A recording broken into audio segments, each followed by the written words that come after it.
queria agora trazer um pouquinho, botar um pouco de um fundo, né, de explicação do que a gente está vivendo, né? Por que a gente chamamos o nosso professor o Espírito Santo, né? A gente está vivendo um ano eleitoral, a gente está vivendo um ano de inflação alta, né?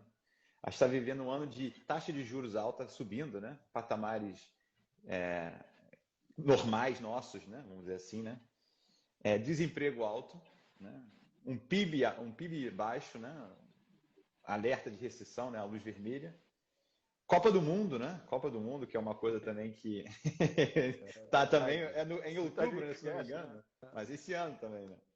Temos também a questão toda geopolítica global, né, de situações, de Rússia, sei lá o quê, que aí no Brasil vocês sentem talvez um pouco menos, né? No sentido do conflito, né? Mas os mercados ficam aflitos da mesma forma.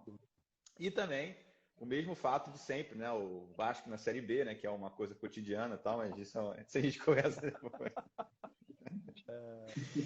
Coitado de vascaíno. É verdade. E eu acho que o interessante é que disso tudo que a gente está falando é tão parecido, né? Um déjà vu do ano passado, né, professor? Que você estava dizendo, explicando um pouco para a gente, né, o contexto das coisas, a questão de inflação nos Estados Unidos. Então, para a gente começar aqui, será que você poderia dar uma pincelada para explicar um pouquinho, né, dessas variáveis que a gente disse, né? Talvez pegar um pouquinho a gente depois discutir um pouco, né, dos Estados Unidos, aqui da Europa também, que também o pessoal do Brasil está sempre de olho. Claro, sem dúvida, o Eric, você salientou bem aí os pontos. Eu vejo quatro grandes vetores esse ano para separar um pouquinho aí desse conjunto que você colocou. Sem dúvida, temos um ano eleitoral que não é uma eleição qualquer, porque a gente está votando além de presidente, estamos votando para governadores e para o Congresso. Porque é muito importante a gente destacar que a eleição também é para senhoras e senhores deputados, senhoras e senhores senadores, toda a Câmara e uma parte do Senado. Por que é importante? Porque numa democracia como a nossa, nenhum presidente governa sozinho.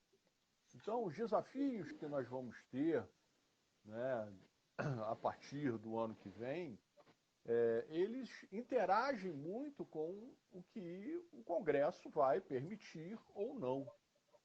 Esse ponto é muito importante, por isso as pessoas precisam entender que o voto delas para tanto a Câmara quanto o Senado é muito importante.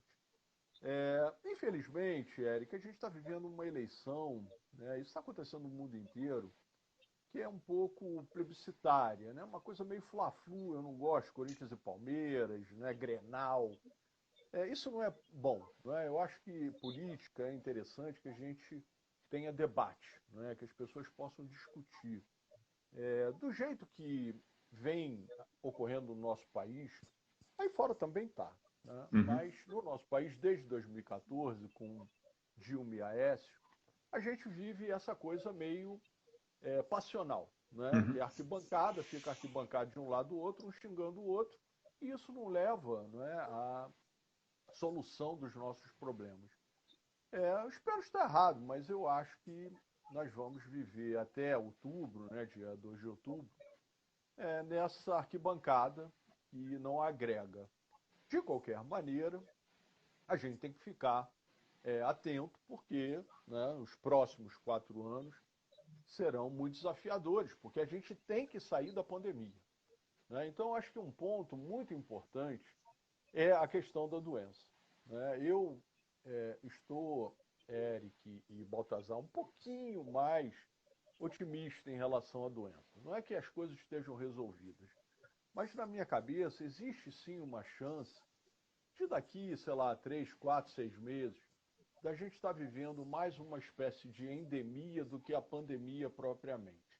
Por quê? Eu acho que depois de 2 anos tem um aprendizado, né, dos médicos, dos cientistas, né, dos laboratórios, e isso pode, sem dúvida, ajudar. A gente já viu, felizmente, uma redução muito significativa do número de mortes.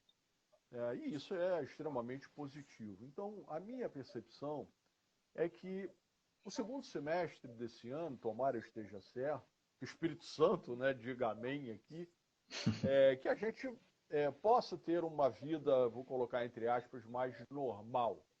Eu acho que a gente está caminhando para lá. E se for isso, eu acho que é muito bom para a economia. Né? Eu próprio, né, sou professor, a gente começa a dar aula agora, daqui a 2 semanas, presencialmente. Uhum. Então, a minha percepção é que a gente caminha para algo mais razoável em relação à pandemia e com bons frutos aí, com boas consequências sobre a atividade econômica, que eu acho que pode até surpreender de alguma maneira esse ano. O terceiro ponto, como você mencionou, é essa questão da inflação. Né? A inflação está alta não só no Brasil, está no mundo inteiro. Veja, Eric, saiu Ele hoje falou, ele avisou antes. Eu estou escrevendo há muito tempo isso. Você tem razão. Não é nenhuma novidade. Não é nenhuma novidade. Bom, a maioria achava que não. O próprio Fed dizia que a inflação era transitória, tranquila. E a gente vinha aqui, né, alertando, olha, isso não é transitória, isso não vai, como vocês falam, isso vai dar ruim, não vai acabar bem. Saiu hoje a inflação nos Estados Unidos, o Eric, e foi uma das inflações mais altas dos últimos 40 anos. Sim. A inflação está num patamar de quando eu entrei na faculdade, no início da década de 80, Eric. Vocês não eram nem nascidos. Paulinho já era. A inflação está 7,5% acumulada em 12 meses. Isso é alto para qualquer país, especialmente para os Estados Unidos. Essa alta da inflação, né, como a gente vinha até alertando, ela tem uma consequência. Né? O Banco Central americano, o Fed, ele vai precisar subir a taxa de juros, que ele próprio dizia, através do que ele chamou de Forward Guidance, que ia zerado até 2024. E agora, Eric, para você ter uma ideia, o mercado, de uma hora para outra, ele saiu do zero para dizer que em março, agora, na próxima reunião do FONC, lá, que é o Copom do FEC, vai subir não 0,25, mas 50. Isso é algo gravíssimo, porque estão, né, especulando 7 altas de juros, ou seja, seria toda a reunião, né, do FONC até o fim do ano de alta de juros nos Estados Unidos. Isso é muito sério, porque isso muda, Eric, a política monetária global. Como eu venho falando, esse dinheiro de jogar dinheiro de helicóptero, esse dinheiro de cachoeira que o Fed vem conduzindo desde lá do início da pandemia, e que eu aqui, não é, modestamente, vinha dizendo, isso é muito perigoso, isso não vai acabar bem, e aparentemente não está acabando bem. Então esse é um aspecto importantíssimo, porque a inflação alta no mundo inteiro, aí na Europa também, o BCE vai ter que fazer o mesmo movimento, Eric. Isso dificulta, né, porque os dólares, né, os euros, eles vão ficar muito seletivos. E quem faz dever de casa acaba se beneficiando.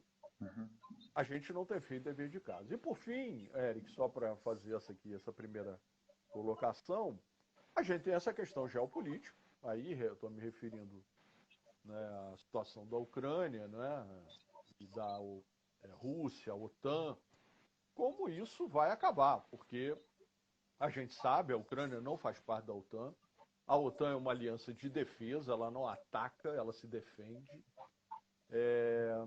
E como é que a OTAN vai se posicionar, como é que ela vai reagir caso, eventualmente, a Rússia, né, entre nessa de invadir a Ucrânia? Eu espero que prevaleça a diplomacia, mas é algo que deixa todo mundo, não é, um pouco, esse espectro de guerra está aí presente, e ele sempre é ruim, quanto mais agora com o mundo saindo ou tentando sair da pandemia. Então esses 4 grandes vetores, eles precisam estar no radar, é o que eu acompanho, né? Repetindo, questão eleição aqui, a questão da pandemia, a inflação / política monetária e a questão geopolítica.